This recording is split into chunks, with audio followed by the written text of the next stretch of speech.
Hot shots look to the movie. The Lost City is a compassionate look at the death of a country, the revolutionary overthrow of Cuba by Fidel Castro, as seen through the eyes of a close family. Andy Garcia stars in the film and also directed it, which was a labor of love for him because when Garcia was 5, he and his own family came to the United States from Cuba when Castro took over. The story begins in 1958 in Havana, where we meet the Fellove FAMILIA. Garcia plays Fico, the oldest son and the owner of a popular nightclub, El Tropico.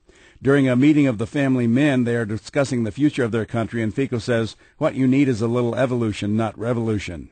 This leads to an argument between Fico and one of his 2 brothers, and they even start fighting. Afterwards, their father says that despite all their differences, he hopes that they always put family first, which is the theme of the story.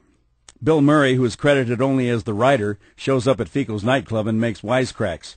It has been suggested that Murray is actually portraying the author of the screenplay, Cuban writer and film critic Gabriel Cabrera Infante, who died in 2005.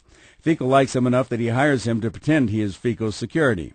Dustin Hoffman plays mob boss Meyer Lansky, and he makes Fico an offer he not only can refuse but does, saying, "El Tropico is an establishment of music, and that's how we'd like it to stay," to Lansky's offer to turn the nightclub into a gambling casino.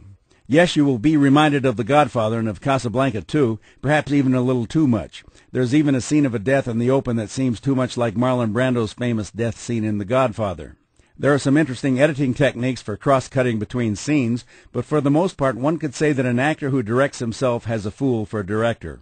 At one point, Fico makes a very bad, awkward comment to his brother's widow, comparing Havana to a rose, and overall I would have preferred more politics in the story and less music and dancing. The Lost City is a little too pretentious for my taste. I'm Dan Culverson, and this is Hot Shots.